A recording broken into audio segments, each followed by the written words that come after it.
today, because it's Halloween season, we're going to talk to you about horror on Hulu. Welcome to Fright Night. One of my favorite horror films of all time is now on Hulu, and that is 1985's Fright Night, directed by Tom Holland, starring William Ragsdale as a boy who discovers that there's a vampire living next door to him. And much like the boy who cried wolf tale, no one believes him, so it's up to him and his girlfriend, his scrappy weirdo horror fan friend, to stop Jerry Dandridge, played by Chris Sarandon. And I think what I gravitated to, beyond the smart writing and beautiful direction, was, again, it's all about relatability, isn't it, when you're watching a horror film? The kids in this movie seemed more real than in a lot of others. We were seeing kind of this beautiful teenage slashers at this time where everybody was very polished and very 1980s coiffed, and they weren't. They seemed more real. They seemed kind of down to earth. Yeah, well, there's Evil Ed, played by Stephen Jeffries, who was just kind of like the school misfit. And I think that I identified with that as well, you know, because in school, yes, we were all just trying to figure ourselves out at that young age. I know what it's like being different. Only they won't pick on you anymore or beat you up. I'll see to that. That's a good gateway horror, because I think one of the things that probably resonated to you when you're young, and I know it did for me too, was that it's not horror set somewhere else, it's your neighbor. It's your neighborhood. You still live at home with your parents. It's happening at your doorstep, not happening elsewhere. And I think a lot of the horror we all loved as kids had to be something that could happen around us to really scare you in a way. But I was going to say, the other thing I love about it too is Roddy McDowall. You know, the Roddy McDowall of it all, who plays horror host Peter Vincent. That is why they call me the Great Vampire Killer. Now, did all of you grow up with a horror host? I know a lot of people probably don't know what that is. Yeah, Elvira is still the only real one that's existing. I'm telling the truth. Come on, you just said you believe in vampires. I lied. Fright Night definitely was one of the films of the 80s that really started kind of redefining what we think of vampire, because if we look at the old Universal Dracula or even into the Hammer interpretations, he's always very refined. He always kind of feels out of place. He's always wearing like a suit and a cape and feels very kind of antiquated and gothic-y. But this one, he was just like the charming dude next door. And so it really did kind of bring it with a killer sweater. Oh my gosh, killer sweater. Sweaters. Oh my lord. Well, that was the great thing about this film, is it kind of dusted off an old horror trope, the vampire, and just gussied him up for a new generation, because then from Fright Night we had Near Dark and Lost Boys, you know, and these Fright were Night 2. Fright Night 2. Sure, Elric, yes. What Tom Holland did was just kind of reinvigorated an old subgenre, and I think it stands the test of time. It's still one of those movies that I just tell everybody, here you go, I'll buy you Fright Night. Yeah, I think as horror fans, we're always looking to see ourselves in these movies. And both Charlie and Evil Ed are kind of the traditional horror fan, for better or worse.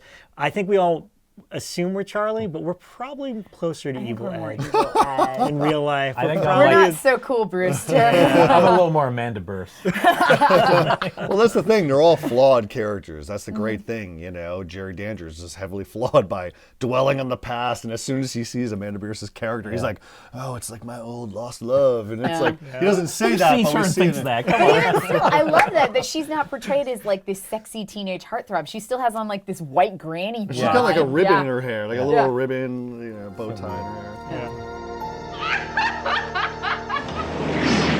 A movie I really love that is now on Hulu is 1988's The Blob by Chuck Russell, based very closely on Kevin Dillon's hair.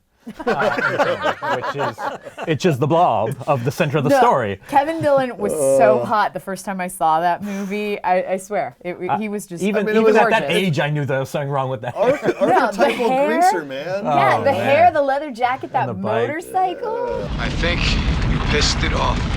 No, this is one of those movies that has honestly gotten better with time for me. When I was young, I liked it, and I knew the effects were great, but there's something about it that I didn't necessarily love. I've grown to love this movie. Oh my gosh, the effects blow my mind now. I almost can't even believe what I'm watching. There are certain trick magical effects sequences. So it's not just the blob that's amazing, it's the actual death sequences with the faucet. Your brain can't even comprehend what you just watched. And it's a really fun adaptation of the original Blob. The other original is kind of slow and doesn't really, I don't feel like, at the time, I'm sure it delivered, in the 50s.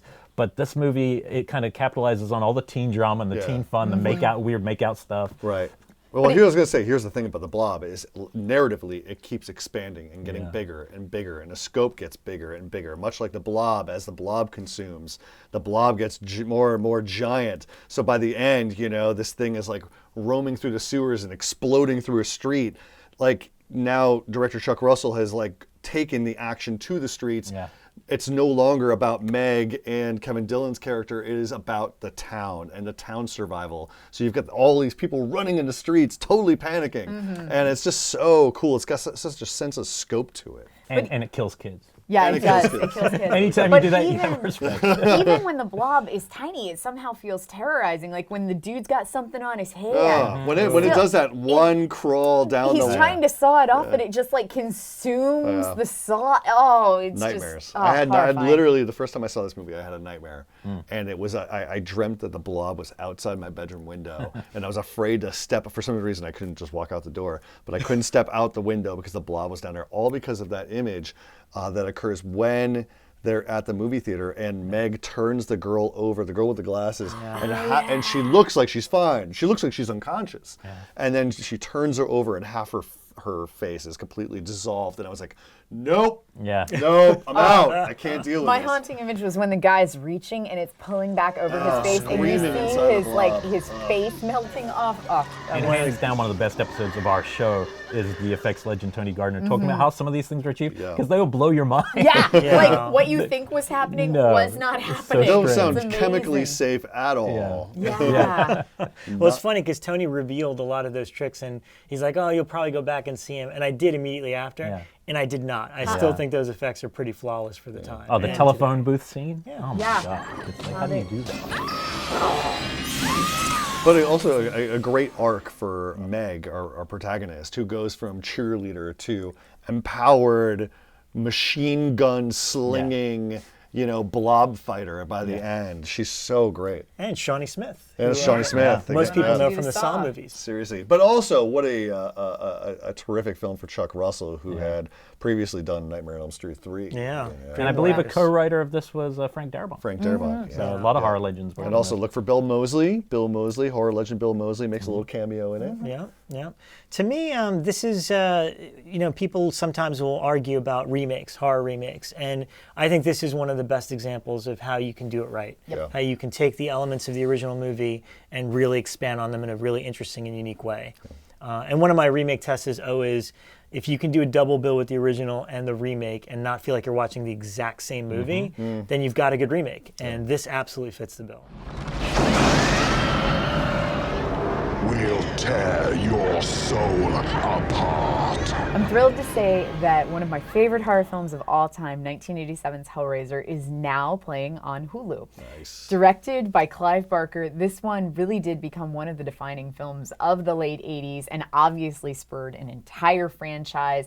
Books, comic books, everything. And Pinhead is still one of our most iconic horror people today. T-shirts, yeah, toys, T-shirts, mugs, everything. pins. Even I though got tattoos all he's over. only in the film for a few minutes. That's the amazing part. Yeah. Because it's a great film even without that character. That's why I love that film so much. Yeah, most of the film isn't even really about Pinhead. It's like a family It's a domestic drama. Yeah, gone freaking crazy. A marital drama. It's about marriage just gone awry. We can make it work here. We can be happy. And then Pinhead shows up, and things get even wackier. Correct the balance of life. And there's a more evil person than Pinhead, and that's what makes this film so interesting. yeah. Uncle Frank is really despicable. I would have me, gone Julia. Yeah, but, well, they both. Yeah, no, you're right. It's equal. They're two awful humans, and it's real. I mean, it's all sexual and seedy. That was like one of the first movies I remember feeling weird about watching because it was so.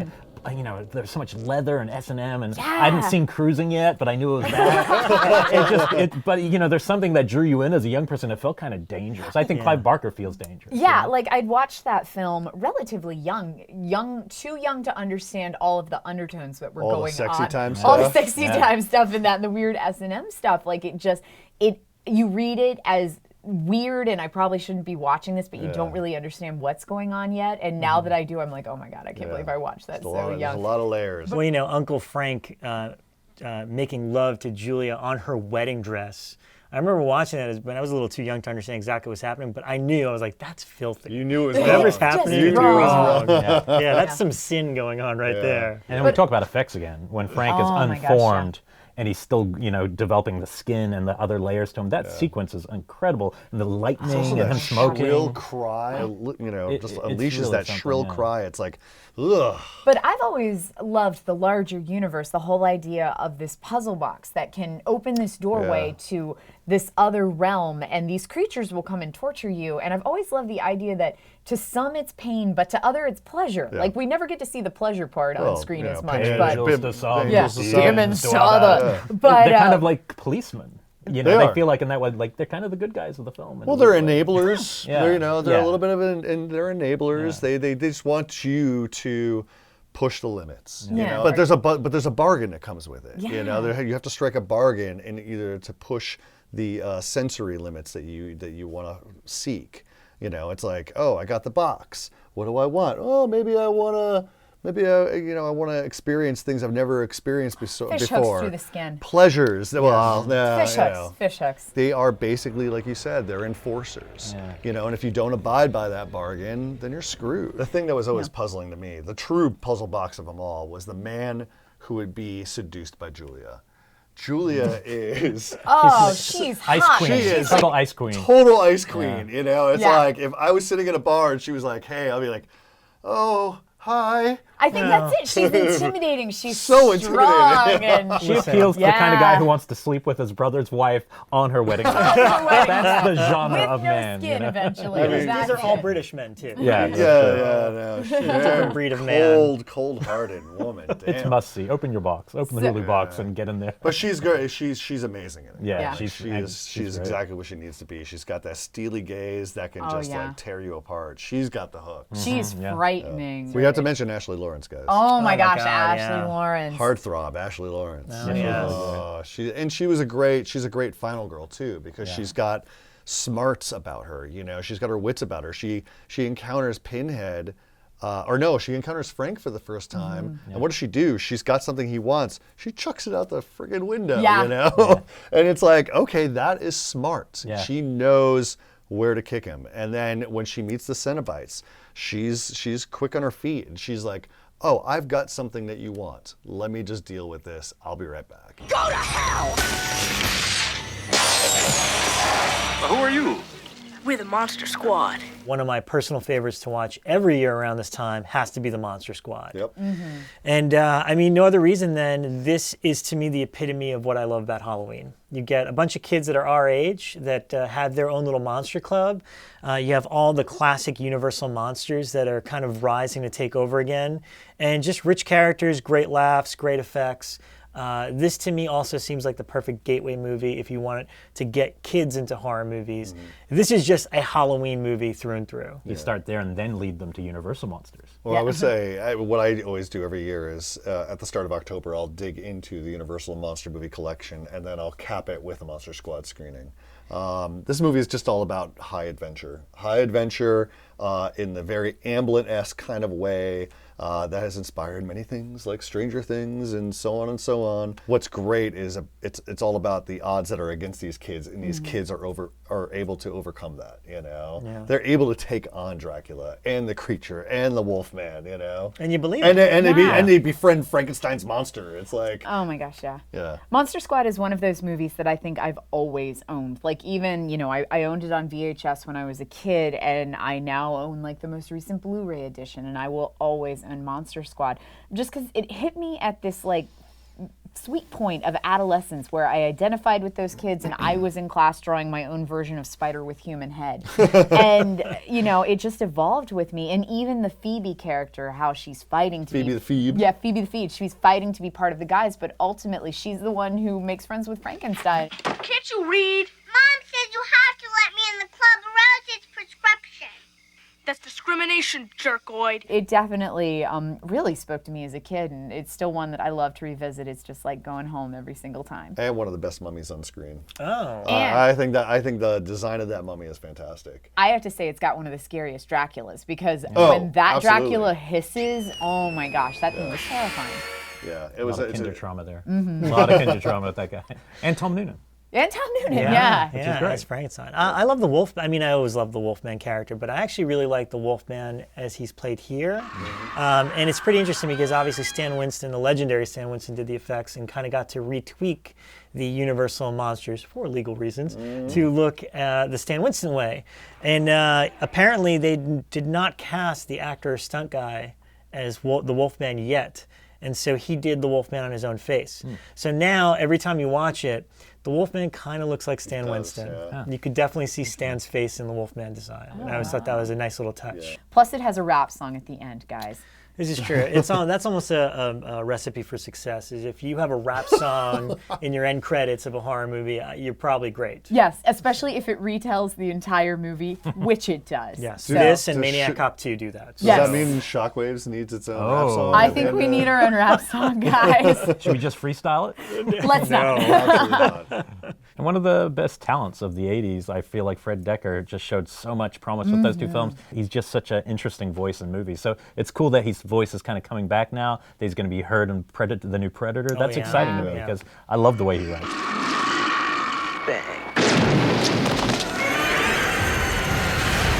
I'm excited because Hulu's got a whole chunk of Godzilla movies. Oh, yeah. And if you're a monster fan, you must love Godzilla. We are going to provide you guys with our pick from the Hulu library of Godzilla films. There are many. There are many. Yeah. We should probably... There are as many like James Bond movies and as many Godzilla movies as there are James Bond movies, I feel, at this point. I feel like we should start with the strangest one. Right off the bat, just go increase our quality as we go. Right. Godzilla versus Space Godzilla. That's how you kick it off. This is the Jason X of Godzilla movies. Okay. Okay, now you all understand what we're dealing with. Space particles of Godzilla go off into a black hole of space and they reform, and when it comes back, there's another kind of weird mutant Godzilla, which is called Space Godzilla. It's got some pretty cool, it's a pretty cool square off, I've got to say, but it is absurd in that beautiful way that Jason X is. Everything's big and souped up, and I mean, space, what can you do? I don't know.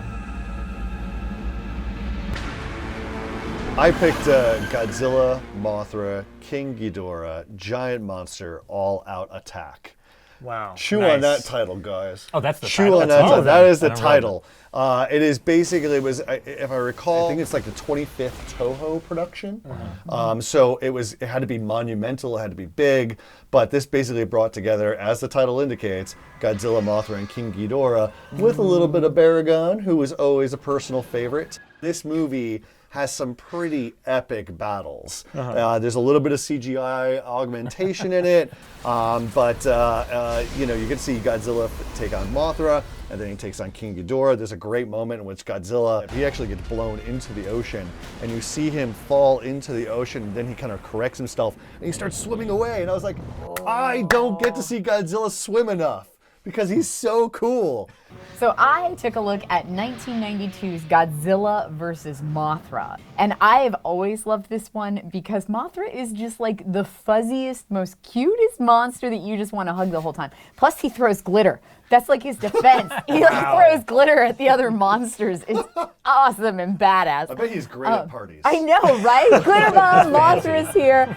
And the whole plot of this one is Godzilla's rather ancillary, but he does fight. He's still angry? He's kind of angry in this one. Does he have the white eyes in this one? I think so. In my movie, he's got white eyes. I think he does. He falls from a meteor. Oh, okay. And the meteor is so huge that it causes all the sea levels to rise. And then because the sea levels have risen, we start having typhoons and all this other crazy environmental climate stuff. Even back in '92, we knew like sea levels rising. Bad thing. Mothra, who is like the protector of the earth, wakes up, as do the Cosmos twins. Quite possibly the best part of the movie because they show up and they sing and they do really cool dances and things like that. Mother Earth female Mothra is just the most lovable, huggable monster, and I love her. Even in caterpillar form, you just kind of just hug. Yeah, and she swims too, by the way.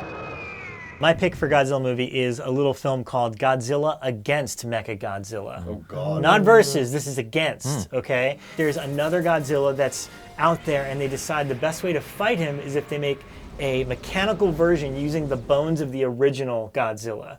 And so, of course, that doesn't go well. And so they need the real current Godzilla to fight Mechagodzilla and put an end to this madness. Yeah. It's pretty awesome. That's all there is to it. Two Godzillas cancel each other out. Yeah. Got it. I wonder how accurate the science of it is, though. Just like one of those things. These scientists look like they knew what they were doing, but that's they were totally these actors on the ball. are great. Were they dubbed? I think they're more fun to watch dubbed. Yeah, I think so. I don't think you want to be reading a Godzilla film particularly. I feel like the thing about these movies in general, if you're kind of new to them, I think like we are looking for things to play at parties as well when you're like just hanging out with friends. I feel like there's nothing better than Godzilla movies, especially all these Godzilla movies. It's like perfect because you can pay somewhat attention. Yeah. You just got to get through the first 45 minutes. Yeah. There's a lot of talk. Exposition. A lot of talk. But I always, the Godzilla movies feel like really fun to watch with kids for me. Like I loved them when I was a kid, and now these are things that I would watch with my kids just because they do tend to fall into like that PG category, but you still get like kick-ass monster action. If you don't have kids, we'll give you ours.